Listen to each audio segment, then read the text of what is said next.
அது சரியா டிசம்பர் 29, 2025 மத்திய பிரதேசோடைய கேபிட்டல் சிட்டியான போபால் ஆழ்ந்த உறக்கத்தில் இருந்த அந்த அதிகாலை 4 மணிக்கு அங்க நிலவேற்றிருந்த அமைதியை குலைக்கிற மாதிரி திடீர்னு ஒரு பயங்கரமான சம்பவம் நடக்க ஆரம்பிக்குது. இருள் சூழ்ந்த அந்த நேரத்துல போபால்ல இருக்கிற அமன் காலனி மற்றும் ஹவுசிங் போர்டு இந்த ஏரியாவுக்கு பக்கத்தில் இருக்கிற அந்த குடியிருப்பு பகுதியில தூங்காம முழிச்சிட்டு இருந்த, இல்லனா தூக்கம் களைஞ்சு எந்திரிச்சு வேற வேற வேலைகள்ல வெளியே போயிட்டு அப்பதான் வீட்டுக்கு திரும்பிட்டு இருந்த ஒரு சிலருடைய கண்கள்ல தான் அந்த காட்சி திடீர்னு தென்பட ஆரம்பிக்குது. ஏதோ வானத்திலிருந்து ஒரு நட்சத்திர கூட்டமே கீழே இறங்கி வந்த மாதிரி ஒரு வெளிச்சம் அந்த பகுதியை நோக்கி வந்துட்டு இருந்துச்சு. ஒரு சிலருடைய கண்களுக்கு வளைஞ்சு நெளிஞ்சு வந்துட்டு இருந்த அந்த வெளிச்சம் ஏதோ மின்மினி பூச்சிகளுடைய வெளிச்சம் மாதிரியும் தெரிய ஆரம்பிக்குது. அந்த வெளிச்சம் நெருங்க நெருங்க கேட்க ஆரம்பிச்ச சத்தமும் அந்த அதிகாலை நேரத்திலேயே ரோட்ல கிளம்புன புழுதியும் சில வினாடிகள் உத்து பார்த்ததுக்கு அப்புறமா தான் கிட்டத்தட்ட 40 கார்கள் அதிவேகத்துல அங்க அணிவகுத்து வந்துட்டு இருக்கு அப்படிங்கிற உண்மையை அங்கிருந்த மக்களுக்கு புரிய வச்சது. அமன் காலனி மற்றும் ஹவுசிங் போர்டு இந்த பகுதிகளை ஊடுருவி போன அந்த கார்கள் ஒரு குறிப்பிட்ட குடியிருப்பு பகுதியை நோக்கி போக ஆரம்பிச்சது. அப்படி அங்க போனதுமே அந்த பகுதியை ரொம்பவே பரபரப்பா மாற ஆரம்பிக்குது. கூச்சலும் குழப்பமும் அதிகமாக ஆரம்பிக்குது. சத்தம் கேட்டு எந்திரிச்ச மக்கள் அவங்களுக்குள்ளேயே ஏதோ பரபரப்பா பேசிக்க ஆரம்பிக்கிறாங்க. ஒவ்வொரு குடிசைகளுக்குள்ள இருக்கிற ஆட்களும் இங்கேயும் அங்கேயுமா ஓட ஆரம்பிக்கிறாங்க. அந்த குடிசைகளுக்குள்ள இருந்த பெண்களும் குழந்தைகளும் தெருவில் வந்து நிக்க ஆரம்பிக்கிறாங்க. இப்ப அந்த வண்டியிலிருந்து இறங்குன கிட்டத்தட்ட 150க்கும் மேற்பட்ட ஆட்கள் அங்க இருக்கிற ஒவ்வொரு குடிசைக்குள்ளேயுமே நுழைஞ்சு குடிசைக்குள்ள இருக்கிற ஒவ்வொரு ஆண்களையுமே வலுக்கட்டாயமா வெளியே இழுத்துட்டு வர்றதுக்கு ட்ரை பண்றாங்க. ஆனா அங்க நின்னுட்டு இருந்த பெண்களும் சின்ன சின்ன பசங்களும் பயங்கரமா கூச்சல் போட்டுக்கிட்டே அந்த கும்பல் மேலையும் அவங்க வந்த கார்கள் மேலையும் கற்களை எடுத்து எரிய ஆரம்பிக்கிறாங்க. ஆனாலும் ஒரு பெரிய போராட்டத்துக்கு அப்புறமா அந்த குடிசைகள் இருந்து கிட்டத்தட்ட 34 ஆண்களை சிறைப்பிடிச்ச அந்த கும்பல் அங்கிருந்து வேக வேகமா திரும்ப கிளம்ப ஆரம்பிக்குது. இத பார்த்த அங்கிருந்த பெண்கள் அந்த வாகனங்களுக்கு பின்னாடியே அவங்கள விட்டுருங்க அப்படின்னு கத்திட்டே கொஞ்ச தூரம் ஓடி வராங்க. ஆனா அந்த கார்கள் போன வேகத்துல அவங்க வீசின கற்கள் கூட அந்த கார்களை நெருங்க முடியல. இந்த மாதிரி விஷயங்களை பேசும்போது ஒரு முக்கியமான உண்மையை நான் உங்களுக்கு சொல்லி ஆகணும். இந்தியாவில் கிட்டத்தட்ட 43% பேருக்கு, அதாவது 2ல் ஒருத்தருக்கு பற்கள் வரிசையா இல்லாம கொஞ்சம் கோணல் மாணலா இருக்கு. ஆனா இதை சரி பண்ண முடியும் அப்படின்னு நிறைய பேர் உணர்றதே இல்லை. இது சின்ன விஷயமா தெரியலாம், ஆனா இது நம்ம கான்பிடன்ஸை பாதிக்கும், மற்றவங்க முன்னாடி சிரிக்கிறதுக்கு தயங்க வைக்கும். அது மட்டும் இல்லாம இதனால பற்கள் மஞ்சள் ஆகுறது, வாய் துர்நாற்றம் அப்படின்னு நிறைய பிரச்சனைகள் வரும். இதை சரி பண்றதுக்கு பிரேசஸ் மட்டும்தான் வழி அப்படின்னு நிறைய பேர் நினைக்கிறாங்க. ஆனா அது ரொம்பவே அன்கம்ஃபர்டபுளா இருக்கும். வருஷ கணக்கா போடணும், அப்புறம் பிடிச்ச சாப்பாடை சாப்பிட முடியாது அப்படின்னு ஏகப்பட்ட கட்டுப்பாடுகள் இருக்கு. ஆனா இப்ப அதை விட ரொம்பவே ஈஸியான ஒரு ஆப்ஷன் இருக்கு. அதுதான் டூத்ஸியோட இன்விசிபிள் அலைனர்ஸ். உங்க பல்லுக்கு நடுவில் இருக்கிற கேப், வரிசை இல்லாத பற்கள் அப்படின்னு இது எல்லாத்தையுமே வெறும் 6 இருந்து 12 மாசத்துல இது சரி பண்ணிரும். இதோட ஸ்பெஷாலிட்டியே இது ஒரு இன்விசிபிள் அலைனர். அதாவது நீங்க இதை போட்டிருக்கீங்க அப்படின்னு யாருக்குமே தெரியாது. சாப்பிடும் போதோ இல்ல பிரஷ் பண்ணும் போதோ இது ஈஸியா கலட்டி வச்சுக்கலாம். பழைய பிரேசஸ் மாதிரி இதுல எந்த ஒரு வலியுமே இருக்காது. அண்ட் சாப்பாட்டுலயும் எந்த ஒரு கட்டுப்பாடுமே கிடையாது. இதை வாங்குறது ரொம்பவே சிம்பிள் தான். டிஸ்கிரிப்ஷன்ல இருக்கிற லிங்க் மூலமா அவங்களுடைய வெப்சைட்டுக்கு போய் ஒரு ஃப்ரீ 3D ஸ்கேனை புக் பண்ணுங்க. அப்படி இல்லைன்னா அவங்களுடைய 30க்கும் மேற்பட்ட எக்ஸ்பீரியன்ஸ் சென்டருக்கு நீங்க நேரடியா போகலாம். ஸ்கேன் முடிஞ்சதுமே உங்களுக்காகவே ஒரு ஸ்பெஷலான ஸ்மைல் பிளானர் ரெடி பண்ணி தருவாங்க. அண்ட் நீங்க ஓகே சொன்னா போதும், இந்த மாதிரி சில நாட்கள்லயே உங்களுக்கான அலைனர்ஸ் உங்களுடைய வீட்டுக்கே வந்துடும். டூத்ஸி இது வரைக்கும் 3 லட்சத்துக்கும் மேலான சிரிப்புகளை அழகா மாத்திருக்காங்க. 150க்கும் மேல இருக்கிற டென்டிஸ்ட் டீம் இதை டிசைன் பண்றாங்க. இது US FDA கிளியர் தான். ஸோ நீங்க 100% நம்பலாம். Results guaranteed. இப்போ அந்த கார்கள் போற சத்தமும் கொஞ்சம் கொஞ்சமா குறைய ஆரம்பிக்குது.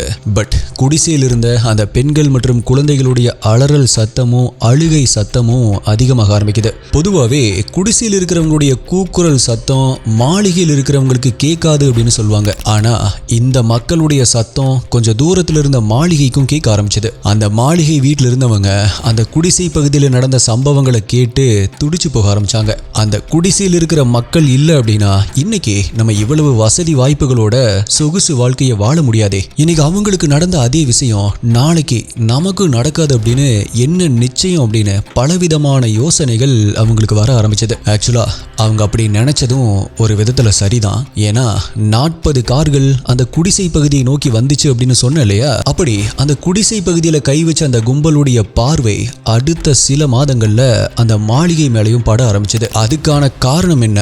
சினிமால வர்ற மாதிரி 40 150 கார்கள்ல புழுதி பறக்க வந்த அந்த கும்பல் யாரு? அந்த குடிசையிலிருந்து ஆண்களை பலவந்தமா இழுத்துட்டு போனது எதுக்காக? அதே கும்பல் அடுத்த சில மாதங்கள்ல பணக்காரங்க வாழுற பகுதியிலையும் அவங்களுடைய பார்வையை பதிச்சது ஏன் அப்படிங்கிற இத்தனை கேள்விகளுக்கான பதிலையும் இப்ப சமீபத்துல போபால் நகரத்தை மட்டும் இல்ல ஒட்டுமொத்த மத்திய பிரதேசத்தையே உழுக்குன இப்ப சமீபத்துல நம்ம பார்த்த ஒரு கேஸ் கூட இன்டைரக்டா இன்டர்லிங்க் ஆகுற. கண்டிப்பா இதுக்கு பின்னாடி ஏதாவது சர்வதேச சதி இருக்குதா அப்படின்னு நினைக்க வைக்கிற ஒரு வியர்டான ஷாக்கிங்கான கேஸை பத்தி தான் இன்னைக்கு வீடியோல நம்ம பார்க்க போறோம். நீங்க பார்த்துட்டு இருக்கிறது சரவணன் டிகோட்ஸ். நான் உங்கள் சரவணன். வாங்க இன்னைக்கு வீடியோக்குள்ள போலாம்.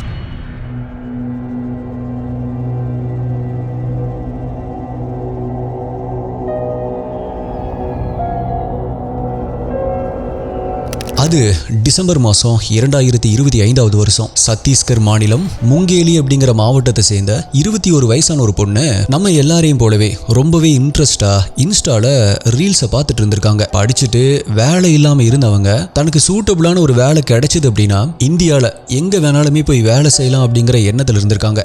அதுக்கு காரணம் அவங்களுடைய ஏழ்மையான குடும்பம் தான். குடிசை வீட்டில் இருந்தாலுமே எப்படியாவது ஒரு வேலைக்கு போய் தன்னுடைய குடும்பத்தை பார்த்துக்கணும், அவங்கள வாட்டுற அந்த வறுமையிலிருந்து வெளியே வரணும் அப்படிங்கிற எண்ணத்தில் இருந்த அந்த பொண்ணுக்கு எவ்வளோ நேரம் தான் இப்படி ரீல்ஸ் பார்க்கறது, வேற ஏதாவது உருப்படியான வேலையை பார்க்கலாம் அப்படின்னு தோணும் போது தான் அவங்களுடைய ஃபோனில் ஒரு ஆட், ஒரு அட்வர்டைஸ்மெண்ட் ஒன்று பாப்பப் ஆயிருக்கு. அவங்க படித்த படிப்புக்கு ஏற்ற வேலை, சம்பளம் ரொம்பவே கம்மியாக தான் இருந்திருக்கு. ஆனாலுமே அந்த விளம்பரத்தில் கொடுத்திருந்த சலுகைகள் எப்படியுமே அந்த ஜாபுக்கு அப்ளை பண்ணணும், அந்த ஜாப்ல ஜாயின் பண்ணியே ஆகணும் அப்படின்னு அவங்கள நினைக்க வச்சது. ஸோ உடனடியா அந்த விளம்பரத்தில் கொடுத்திருந்த நம்பருக்கு கால் பண்ண ஆரம்பிக்கிறாங்க.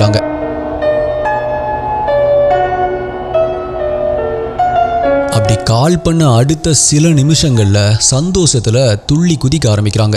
எஸ், அவங்களுக்கு ஜாப் கன்ஃபார்ம் ஆயிருச்சு. இந்த விஷயத்தை அவங்க ஃபேமிலியில ஷேர் பண்ணதுமே அவங்க ஃபேமிலியும் உடனே சந்தோஷப்பட்டவங்க அப்படி சந்தோஷப்பட்ட வேகத்திலேயே இவ்வளோ தூரம் போகணுமா அப்படின்னு கவலைப்பட ஆரம்பிக்கிறாங்க. அப்படி கவலைப்பட்ட தன்னுடைய பேரண்ட்ஸை சமாதானப்படுத்திட்டு அடுத்த சில நாட்கள்ல தன்னுடைய ட்ரீம் ஜாபை நோக்கி போபாலுக்கு புறப்பட்டிருக்காங்க. சத்தீஸ்கர்ல ஒரு குடிசையில் இருந்த பொண்ணுக்கே போபால்ல ஒரு வேலை கிடைக்கும் போது அதே போபால்ல இருக்கிற குடிசையில பிறந்து வளர்ந்த இன்னொரு பொண்ணுக்கு அங்க வேலை கிடைக்காதா என்ன? எஸ், கிட்டத்தட்ட சத்தீஸ்கர் பொண்ணுக்கு ஜாப் கிடைச்ச அதே டைம்ல அங்கேயே பிறந்து வளர்ந்த ஒரு 32 வயசு பொண்ணுக்கும் ஒரு இடத்துல வேலை கிடைக்குது. படிச்ச உடனே வேலை, சம்பளம் 10,000 ரூபாய் அப்படிங்கிற மாதிரியான நிறைய விளம்பரத்தை நீங்களும் பார்த்துருப்பீங்க ஸ்டே. பட் இங்க படிக்கல அப்படின்னாலும் பரவாயில்ல, 10,000 ரூபாய் சம்பளம் அப்படின்னா இன்னும் அட்ராக்டிவா இருக்கும் இல்லையா? அப்படி ஒரு அட்ராக்டிவான விளம்பரத்தை பார்த்து தங்களுடைய குடிசையை விட்டு வெளியே வந்தவங்க தான் இந்த 2 பெண்களும்.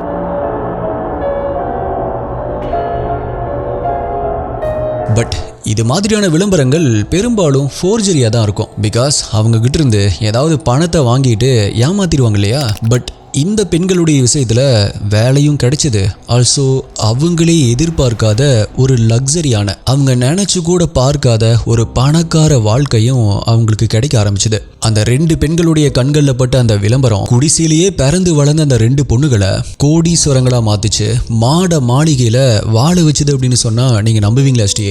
ஆனா அதுதான் உண்மை. பட் அந்த லக்ஸரி லைஃப் அவங்களுக்கு ரொம்ப நாளா நீடிக்கல. அந்த லைஃபுக்கு எண்டு கார்டு போட வேண்டிய நேரம் நெருங்கிட்டே இருந்துச்சு. அது பிப்ரவரி 25, 2026. இப்ப ஒரு 2 மாதங்களுக்கு முன்னாடி போபால்ல இருக்கிற பாக் செவானியா அப்படிங்கிற போலீஸ் ஸ்டேஷன்ல அன்னைக்கு ஒரே நாள்ல வெவ்வேறு நேரங்கள்ல ஒரே விதமான கம்ப்ளைண்ட் ரெஜிஸ்டர் ஆக ஆரம்பிக்குது. ஃபர்ஸ்ட் கம்ப்ளைண்ட் வரும் பொழுது கொஞ்சம் கேஷுவலா இருந்த போலீஸ் 2வது கம்ப்ளைண்ட் வந்ததுமே கொஞ்சம் சீரியஸ் ஆக ஆரம்பிக்கிறாங்க. அந்த கம்ப்ளைண்ட்ஸ்ல குற்றவாளிகளா காட்டப்பட்டிருந்தது நான் இன்ட்ரோல சொன்ன இன்சிடென்ட் ஞாபகம் இருக்கு இல்லையா? அந்த இன்சிடென்ட்டை கேள்விப்பட்டு நாளைக்கு நமக்கும் இதே நிலைமை தான் வரும் அப்படின்னு ஃபீல் பண்ணாங்க இல்லையா? அந்த குடிசைகளுக்கு கொஞ்சம் தூரம் தள்ளி இருந்த அந்த மாளிகையில வாழ்ந்த அவங்களே தான். எஸ், குடிசையில பிறந்து ஏழ்மையில வளர்ந்து கொஞ்ச நாட்களிலேயே குபேரன் மனைவி மாதிரி ரொம்பவே லக்ஸரி வாழ்க்கை வாழ்ந்துட்டு வந்த அந்த 2 பெண்களை தான் போலீஸ் அந்த மாளிகை வீட்டில இருந்து அரெஸ்ட் பண்ணி ஆக்ஷன் எடுக்க ஆரம்பிச்சாங்க.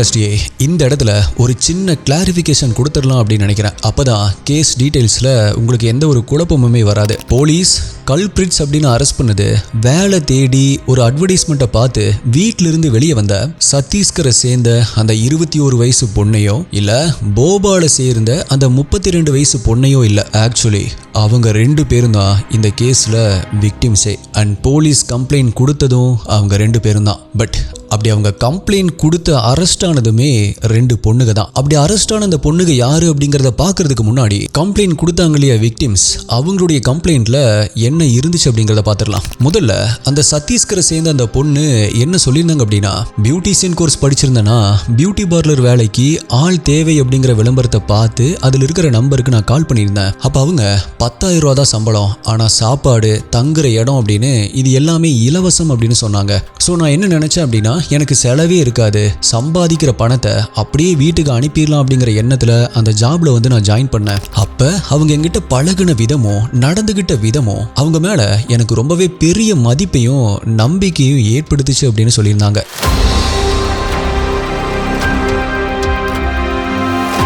அது மட்டும் இல்ல, அவங்களுடைய லக்ஸரி லைஃப்ல எனக்குமே இடம் கொடுத்தாங்க. பார், பார்ட்டி, பப் அப்படின்னு ஒரு புது உலகத்தையே எனக்கு இன்ட்ரோடியூஸ் பண்ணி வச்சாங்க. நான் குடிக்கவே மாட்டேன் அப்படின்னு சொன்ன என்ன கம்பல் பண்ணி குடிக்க வச்சாங்க. அப்படி குடிச்சிட்டு நான் போதையில இருக்கும் போதே சில ஆண்கள் என்கிட்ட எல்லை மீறிட்டாங்க. அப்படி அவங்க எல்லை மீறினதை அவங்க வீடியோவா எடுத்து வச்சுட்டு மிரட்ட ஆரம்பிச்சாங்க. அப்படி எடுத்த வீடியோவை காட்டியே என்னை வெவ்வேறு ஆண்கள் கூட படுக்கைய பகிர வச்சாங்க. ட்ரிங்க்ஸ் மட்டும் இல்ல, ட்ரக்ஸும் கொடுத்து என்னை மயக்கத்துல வச்சுக்கிட்டே இந்த மாதிரி தப்பை எல்லாமே பண்ணாங்க அப்படிங்கறதான் அந்த பொண்ணுடைய கம்ப்ளைண்டா இருந்திருக்கு. அடுத்தது அந்த 32 வயசு பொண்ணுடைய கம்ப்ளைண்ட்டும் சேம் டிட்டோவே தான். ஒரே ஒரு டிஃபரெண்ட், இவங்க பியூட்டி பார்லர்ல வேலை செய்யல, இவங்க அந்த ஓனருடைய வீட்லயே தான் வேலை செஞ்சுட்டு இருந்திருக்காங்க. ஓனர் அப்படின்னு சொன்னதுமே ஏதோ ஒரு ஆண்கள் அப்படின்னு நினைச்சுக்காதீங்க. நான் ஏற்கனவே சொன்ன மாதிரி அவங்க கம்ப்ளைண்ட் கொடுத்ததே 2 பெண்கள் மேலதான். அப்படி வீட்டுல வேலை செஞ்சுட்டு இருந்த அவங்கள இன்னொரு வீட்டுல வேலை இருக்கு அப்படின்னு கூட்டிட்டு போய் இதே மாதிரியான சேம் ட்ரக்கை கொடுத்து அவங்கள சீரழிச்சு வீடியோவா எடுத்துட்டு அந்த வீடியோவை காட்டி மிரட்டி திரும்ப திரும்ப அதே தப்ப பண்ண வச்சிருக்காங்க. நான் ஏற்கனவே சொன்ன மாதிரி இதுல கொடுமையே என்ன அப்படின்னா, இதுல பாதிக்கப்பட்டதும் பொண்ணுங்க, அவங்கள இந்த பாதாள குழியில தள்ளுனதும் பொண்ணுங்க தான்.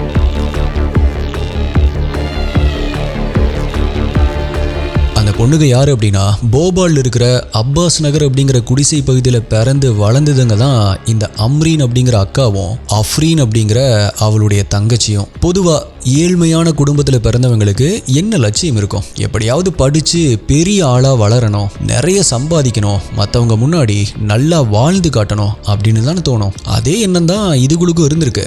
ஆனா அதுக்கு இவளுக்கு தேர்ந்தெடுத்தது தான் பெண்களை வச்சு வியாபாரம் பண்றது. அப்படி அப்பாவி பெண்களை நம்ப வச்சு அவங்களுடைய வாழ்க்கையை சீரழிச்சு ஆண்களை சந்தோஷப்படுத்தி அதன் மூலமா இதுக சம்பாதிக்கிறதுக்கு இவளுகளே அந்த வேலையை செஞ்சிருக்கலாமே அப்படின்னு நமக்கு தோணுது.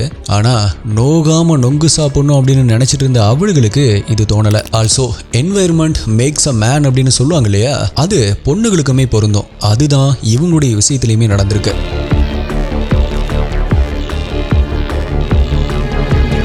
Abbas Nagar and housing board இது 2க்கும் பக்கத்துல ஒரு குடியிருப்பு பகுதி இருந்துச்சு அப்படின்னு நான் இன்ட்ரோல சொல்லியிருந்தேன் இல்லையா. ஆக்சுவலா அந்த பகுதிக்கு தான் நான் இன்ட்ரோல சொன்ன மாதிரி அந்த 40 கார்களும் போயிருக்கோம். அந்த பகுதியுடைய பேர் தான் ஈரானியன் டெரா. சுமார் ஒரு 150 ஆண்டுகள் இருந்து 500 ஆண்டுகளுக்கு முன்னாடி முகாலியர்களுடைய ஆட்சி காலத்துல பாரசீகம் அப்படின்னு அழைக்கப்பட்ட ஈரானுடைய நாட்டிலிருந்து வந்து இங்க இந்தியால குடியேறின ஈரான் மக்களுடைய வாரிசுகள் இன்னமுமே ஆட்சி பண்ணிட்டு இருக்கிற இடம் தான் இந்த ஈரானியன் டெரா.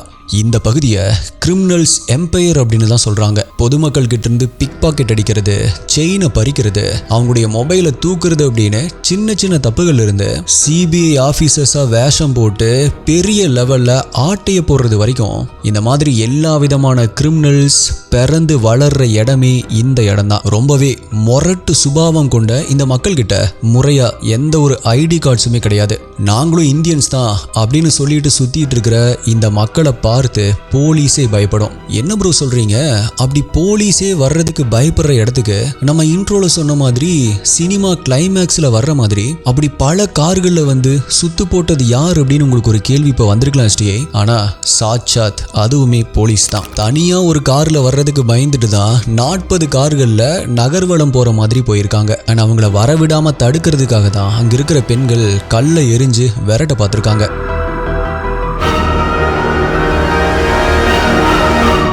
அப்படி போலீஸ் அங்க பிடிக்க போனது அந்த கும்பலுடைய தலைவனான ராஜு இரானி அப்படிங்கிறவன தான். ஆனா அவன் அந்த மக்கள் ஒளிச்சு வச்சிட்டதால கையில மாட்டின எல்லாத்தையுமே இழுத்துட்டு போயிருக்காங்க. அப்கோர்ஸ் அப்படி இழுத்துட்டு போனவனும் கிரிமினல்ஸ் தான். சரி ஓகே ப்ரோ, இப்ப எதுக்காக இந்த கேஸுக்கு சம்பந்தமே இல்லாம இந்த நபர்களை பத்தி பேசிட்டு இருக்கீங்க அப்படின்னு நினைக்க வேண்டாம் ஸ்டே. இந்த ஒரு சூழல்ல இந்த ஏரியால இவனுங்களை பார்த்தே வளர்ந்தவளுக்குதான் இந்த அம்ரீனோ அஃப்ரீனோ. சோ இந்த கும்பலுடைய அதிரடி நடவடிக்கைகள், பணம் சம்பாதிக்கிற முறைகள், இவங்க மேல போலீஸே கை வைக்கிறதுக்கு பயப்படுறாங்க அப்படிங்கிற யதார்த்தம், இது எல்லாத்தையுமே சின்ன வயசுல இருந்தே பார்த்து வளர்ந்த இவளுகளுக்கும் இதே மாதிரி தவறான முறையில பணம் சம்பாதிக்கணும் அப்படிங்கிற எண்ணம் ஒரு மரம் மாதிரி மனசுல வளர்ந்து நின்னுச்சு. சோ இந்த கும்பல் கூட நெருங்கி பழகி நெளிவு சுழிவுகளை கத்துக்கிட்டு அவங்களோட ஆசீர்வாதத்தோட அவங்களுடைய உதவியோட தான் இவளுக இந்த வேலையை பண்ணிட்டு இருந்திருக்காளுங்க. பியூட்டி பார்லர் அப்படிங்கிற பேர்ல கூட்டி கொடுத்துட்டு இருந்த இவளுக ஏழ்மையான குடும்பத்தை சேர்ந்த பெண்களை மயக்கி ஆசை வார்த்தை காட்டி இந்த வேலையில ஈடுபடுத்திட்டு இருந்திருக்காளுங்க. ஐ மீன் பெண்களை மயக்கி அப்படின்னா லிட்ரலா போதை வஸ்துக்களை அவங்களுக்கு தெரிஞ்சோ இல்ல தெரியாமலோ கொடுத்து அவங்கள அபியூஸ் பண்ணி அதை ரெக்கார்ட் பண்ணி அதை காட்டியே அவங்கள மிரட்டி சம்மதிக்கல அப்படின்னா வீடியோவை ரிலீஸ் பண்ணிடுவேன், கொன்றுவேன் அப்படின்னு மிரட்டியே காரியத்தை சாதிச்சிருக்காளுங்க.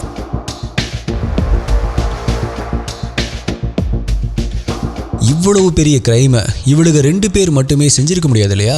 எஸ், அம்ரீனுடைய காதலனான சந்தன் யாதவ் அப்படிங்கிறவன் தான் முதல்ல அந்த பெண்களை சீரழிக்கிறவன், அதை வீடியோவை எடுத்து மிரட்டுறவன். அதுக்கப்புறமா அந்த பொண்ணுகளை அகமதாபாத், மும்பை அப்படின்னு வெளியூர்களுக்கு கூட்டிட்டு போய் கஸ்டமர்ஸை சப்ளை பண்றது, ரெட் லைட் ஏரியா மாதிரியான இடங்கள்ல பெண்களை வாடகைக்கு விடுறது அப்படின்னு இந்த மாதிரியான வேலைகளை பார்த்துட்டு இருந்திருக்கானுங்க. போலீஸ் இப்ப இவங்க எல்லாத்தையுமே அரெஸ்ட் பண்ணியிருக்காங்க. ஆனா இந்த வழக்கு இனிமே ஆரம்ப கட்ட விசாரணையில தான் இருக்கு. விசாரணையுடைய முடிவுல தான் இந்த நாசக்கார கும்பலால பாதிக்கப்பட்டது மொத்தம் எத்தனை அப்பாவி பெண்கள் அப்படிங்கிற எண்ணிக்கையே தெரிய வரும். அதுக்கு முன்னாடி டிஜிட்டல் எவிடன்ஸ் அப்படின்னு சொல்லப்படுற வாட்ஸ்அப் குரூப்ஸ், அதில் இருக்கிற சாட்ஸ், போட்டோஸ், வீடியோஸ் அப்படின்னு இது எல்லாத்தையுமே பார்த்த போலீஸ் அப்படியே ஷாக் ஆகுற அளவுக்கு எக்கச்சக்கமான பெண்களுடைய போட்டோஸ், வீடியோஸை கஸ்டமர்ஸ்க்கு ஷேர் பண்ணியிருக்காங்க இந்த கும்பல். அது மட்டும் இல்ல, பாதிக்கப்பட்ட பெண்கள் எல்லாருமே முதல்ல இந்த கும்பல் இருக்கிற ஒவ்வொரு ஆணாலையும் தான் நாசம் பண்ணப்பட்டிருக்காங்க.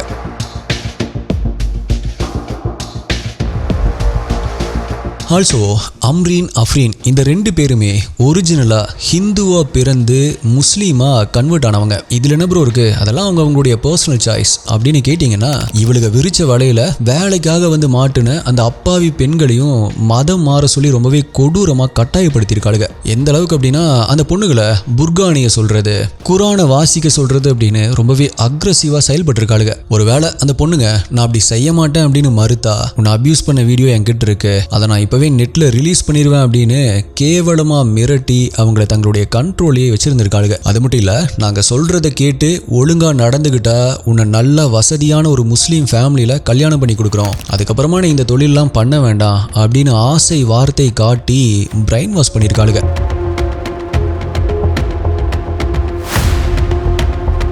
ஆக்சுவலி இந்த பேட்டர்னை கொஞ்சம் உத்து பாருங்க. இந்த விஷயங்கள் தான் நம்ம இப்போ ரீசெண்டாக பார்த்த டிசிஎஸ் கேஸ்லையும் நடந்திருக்கும். இந்த 2 சம்பவங்களுமே அச்சு அசலாக ஒத்து போகுது. அண்ட் இது பலவிதமான சந்தேகங்களை நம்மளுக்குள்ள கிளப்புது. அப்பாவி பெண்களை அபியூஸ் பண்ணுறது, அவங்கள மதம் மாற சொல்லி கட்டாயப்படுத்துறது அப்படின்னு ஒரே மாதிரியான விஷயங்கள் தான் இப்போ பல இடங்களில் தொடர்ந்து நடந்துட்டு இருக்கு. இந்த விஷயம் ஃபார்மல் செக்டார் அப்படின்னு சொல்லப்படுற ஒரு முறைப்படுத்தப்பட்ட செக்யூரான எம்என்சி கம்பெனிலையும் நடக்குது.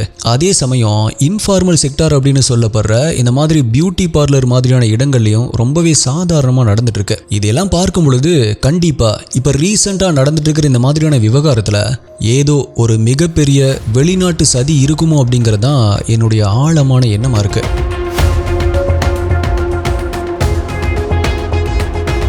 அது மட்டும் இல்ல SDA, இந்த அசிங்கமான தொழிலை ஆரம்பிச்சு வெறும் 2 வருஷத்துல போபால் சிட்டில ரொம்பவே காஸ்ட்லியான விஐபிக்கள் வாழற மாதிரியான ஒரு ஏரியால சாகர் ராயல் வில்லாஸ் அப்படிங்கிற பகுதியில ஒரு பிரம்மாண்டமான சொகுசு மாளிகையே இந்த 2 பேருமே வாங்கியிருக்காளுங்க அப்படின்னா பாத்துக்கோங்க எந்த அளவுக்கு இவளுங்க அப்பாவி பொண்ணுகளை வித்து கோடி கணக்குல பணம் சம்பாதிச்சிருப்பாங்க அப்படின்னு இதுல இருந்தே உங்களுக்கு புரிஞ்சிருக்கும். வீடியோவை இப்ப வரைக்கும் பார்த்துட்டு இருக்கீங்க, இன்னும் லைக் பண்ணல அப்படின்னா ஒரு லைக் கொடுத்து சப்போர்ட் பண்ணுங்க. உங்களுடைய சிரிப்பை அழகா மாத்தணும் அப்படின்னா இப்பவே டூத்ஸில ஒரு ஃப்ரீ ஸ்கேனை புக் பண்ணுங்க. லிங்க் டிஸ்கிரிப்ஷன்ல இருக்கு. இது ஒரு லிமிடெட் டைம் ஆஃபர், மிஸ் பண்ணிடாதீங்க. இப்பவே செக் பண்ணி பாருங்க. And my dear SDA investigators, இந்த கொடூரமான கேஸை பத்தியும் இதுக்கு பின்னாடி இருக்கிற அந்த சதி வலைய பத்தியும் நீங்க என்ன நினைக்கிறீங்க? உங்களுடைய கருத்துக்களை மறக்காம கீழே கமெண்ட் பண்ணுங்க. உங்களுடைய பெஸ்டான கமெண்ட் அடுத்த வீடியோல வரும். வேற ஒரு வீடியோல மீட் பண்றேன்.